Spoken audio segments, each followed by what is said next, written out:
Welcome back, everybody. It is now time for What's Hot, where we talk about the stories that have us all talking. Today we are joined by John and Willow of Wisconsin Social Media, and Jeff Wagner is back. So our first topic today, that man who helped rescue the 3 kidnapped women in Cleveland is becoming an internet sensation. McDonald's stock even went up after he mentioned the restaurant. Charles Ramsey is known for the candid interviews he has done with reporters, and we all knew it wouldn't take long for this to happen. He's been auto-tuned on YouTube. I knew something was wrong when a little pretty white girl ran to a black man's arms. Yeah, give away.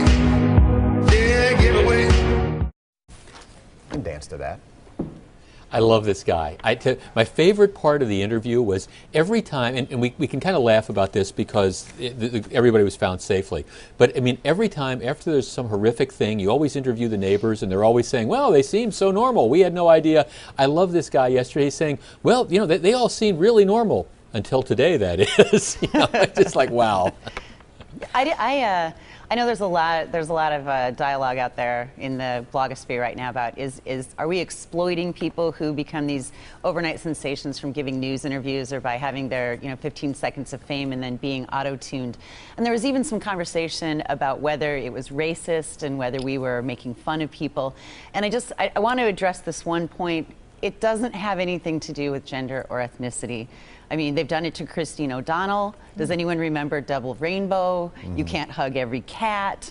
And there are news stories all over the place featuring all different kinds of people. I think that the internet meme crowd, I think they key into what they think is funny and what they think other people are going to think is funny. Does this incident knocked Antoine Dodson off the top of the auto-tune? Time will tell. Not yet, because he's got what they call long tail on the internet. He's been around for a few years and he's still getting views. Long tail. That's when you put something up on the internet, you let it collect traffic over time. Hide your kids, hide your wife. See, we learned something. That's why you tune into What's Hot every day. We learn stuff. Yeah. I think we're going to see more of this guy, too. Oh, yeah, I love this guy. I thought he was great, actually. I loved his story. You know, and thank goodness he was where he was. Yes. And he was able to get help for these women. Absolutely. He'll get the 8 o'clock hour on CNN. Coming up next, a story about second chances. A disgraced former governor gets a second chance at holding public office. More of What's Hot coming up after a break. You have a drinking problem, even if you never touch alcohol. Because in Wisconsin, binge drinking is costing you a lot of money. How much? The I-Team investigates the sobering price tag. Tonight at 10 on today's TMJ4. Hurry! Eddie Z's is offering an incredible 30% off on all Eddie Z's Premier and Select blinds, shutters, and drapery.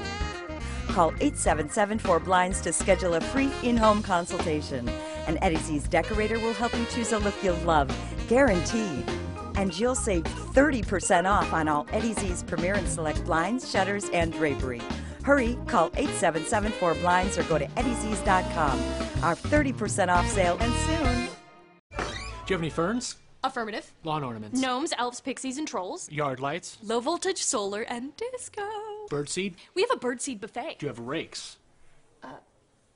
Most impressive. Thanks. I work at Steins. It's my job. At Steins, we've got everything you need to restore and rejuvenate your yard's natural beauty. With thousands of seeds, feeds, bulbs, and baskets, there's always a find at Steins. Good to go? Good to go. Listen up. We're going to take Time Warner Cable to the next level. It's time for faster internet. Our fiber-rich network can... Oh, sorry. This is only for the Time Warner Cable team. What's this about faster internet than I get now? With our fiber-rich network, you can get speeds up to 50 megs. Wow. You know Time Warner Cable is the winning team. We do. We know that. You're going to want a better entertainment experience. We do. We really want TWC. Internet, TV, and phones starting at only $89.99. Call 1-855-1-TWC. 1-855-1-TWC. Yeah, that's right. Call 1-855-1-TWC and get internet, TV, and phone starting at $89.99 a month. I shouldn't be saying this, but if you call now, you get a $200 reward card when you sign up. Thank you. I will not forget this. 1-855. What's the number? Switch to a better entertainment experience. Guaranteed. Time Warner Cable. Enjoy better. I'm Dan McCoy from McCoy Contractors, and we're proud sponsors of the Mack Funds fight against childhood cancer. Join the fight at mackfunds.org. Live at Daybreak, it is part of our morning routine. I only have a couple minutes, so it's very important that when I am out the door, I know exactly what's going on. You get the traffic update. You also get the weather for the day if I'm doing something outside. Precise, quick. You feel like they're on your side because there's a personal connection there. Welcome back, everyone. Top 10 weather day here in southeastern Wisconsin. It's been that way from Waukesha inland for the past 3 days now, but here at the lakefront, it was just absolutely gorgeous, especially this morning before the noon hour. Our temperature skyrocketed to 75 here in Milwaukee. Then that lake breeze did kick in because the winds were so light. Just a fantastic afternoon to be out and about, but as you can see off to the west, here come the changes we've been speaking of in the form of clouds and rain with the next cold front. That won't get here, though, until, say, after 4 o'clock or even 5 o'clock in the morning, so this evening looks to be outstanding. Get out and enjoy. Tomorrow, however, this front kind of lingering right over us, so the day will start off in the low to mid 60s before the noon hour. And then as the front pushes through, we'll see those winds shift from the southeast to the northeast. Temperatures will drop into the 50s in the afternoon, especially with the cloud cover and the scattered rain showers, so not even close to as pretty as today or the past several days have been. Any strong or severe storms would be down to the south of us into Indiana and Illinois. We'll get the rain out of here for Friday. A few sprinkles to an occasional light rain shower on Saturday. Doesn't look to be a washout by any means for proms, weddings, or whatever you have going on. But for Mother's Day, the sun returns with high pressure, but it's going to be cooler with highs struggling to get into the 50s. Right now, just a few clouds out in Waukesha. Those fair weather cumulus. You can see hardly a ripple on the Fox River, and it is gorgeous outside. 75 degrees, humidity at less than 30%, and wind less than 10 miles per hour. The winds have shifted, though, right at the waterfront, and so you're seeing the 60s readings there. West Bend is 75. Port Washington recording 75. That's away from the lake, right downtown. You are in the mid-60s. 80 in Janesville at this hour, and you can see the winds are out of the south and southwest inland, but light enough breeze allowed that lake breeze to kick in, so cooler at the lake this afternoon. But this morning, though, fantastic. Overnight tonight, the clouds increase. The wind will be light, and we'll see those temps dropping into the upper 40s to lower 50s, so a warmer night than it has been the past several nights. And then for tomorrow, the wind shifts in the afternoon to the northeast at 5 to 10. We'll see these higher temperatures, or these warm temperatures, before the noon hour, and then especially along the lakefront, dropping into the 50s in the afternoon with the rain, a few chances of thunder, and of course the clouds, so more of a damp day than anything else.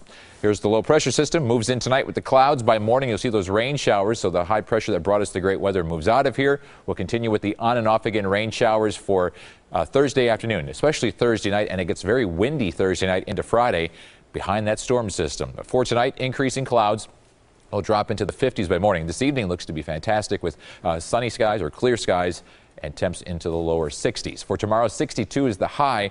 Cloudy, cooler, and thunder showers likely. Could pick up about a ½ inch of rain in some locations before it's all said and done late Thursday night. Windy and 52 on Friday, 57 with some sprinkles on Saturday. Cooler for Mother's Day, but at least the sun is out. And then next week, we jump right back into the 70s across the area. The little roller coaster. I like it. Back to you. And now more of What's Hot. Again, we're joined by John Anwillow from Wisconsin Social Media and Jeff Wagner. We meet again. Our next topic today, a redemption story for the former governor of South Carolina, Mark Sanford. He was just elected to Congress on Tuesday.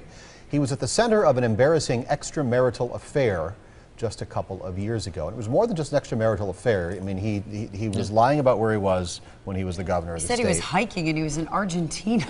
And taxpayer dollars were used to carry out said affair. Right? Yeah, but he's in Congress now. Hey, we got to interrupt you guys. We're going to Phoenix, Arizona, where a jury has reached a verdict in the trial of Jodi Arias. Let's listen in.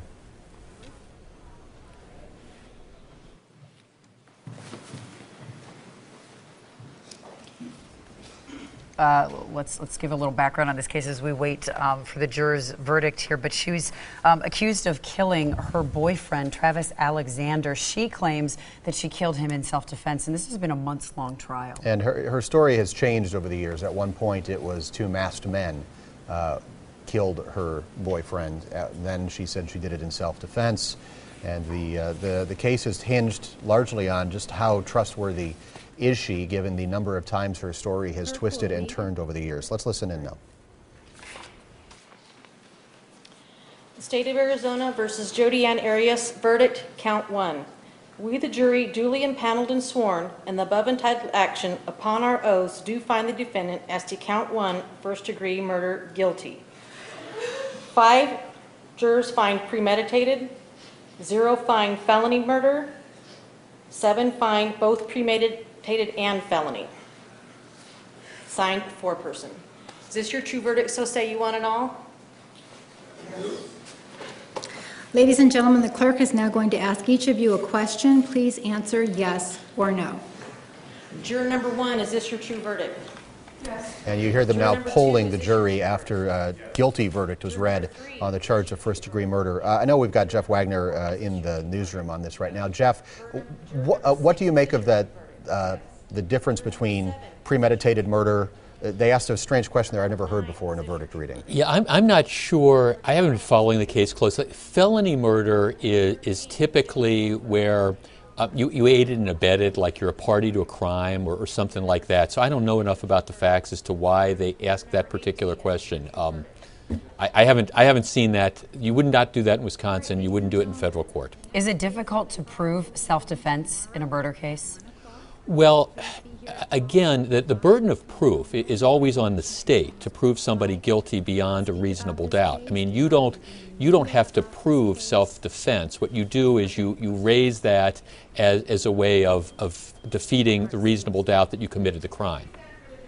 All right, Jodi Arias found guilty in the murder, first-degree murder of her boyfriend, and you can see tears on her part. Not a huge reaction, right, but she is teary listening to the jury hand down their verdict this afternoon in Phoenix, Arizona. All right, we promised our viewers a little bit of talk about that election in South Carolina of Mark Sanford. Let's get to that. What do we make of this? A guy, he falls from grace and then is reelected. Well, let me just, here's the politics of this. First of all, South Carolina, very, very conservative state. He was running in an overwhelmingly Republican district. But it's real interesting. His opponent made the election about him and, you know, his extramarital affair. He ran against Nancy Pelosi. It was actually a brilliant strategy. He didn't even run against the opponent. He said, look, you send me to Washington, I'm going to oppose Nancy Pelosi. And the makeup of this district, candidly, it was overwhelmingly Republican. It would have been, I think, a huge upset if he would have lost. I'm still have my mouth hanging open about the fact that he was allowed to run for office again. I mean, where does it end? Where does it end? Like, at what point does someone, what crime does someone have to be convicted of while in office, related to office, that makes them ineligible to run again? And I know that it happens over and over again. There are lots of recent examples of it to boot, but wow. I know he used taxpayer money, but I think that as a whole, America doesn't really care if their elected leaders have affairs and lie about it. I mean, we've seen that. Well, look, I mean, it's not even that. I mean, he lied about where he was, when he was supposed to be working, and he was on the taxpayer's dime. And he went ahead and lied about that, too. Well, look at Elliot Spitzer. I mean, he gets caught with a $500 or $5,000 a night call girl. And he's doing okay. Yeah, he's doing okay. He gets a gig on CNN, for goodness sakes, or whatever network he was on. CNN. That didn't work out so well for him. All right. People get 9 lives. We're taking a break. We'll be right back.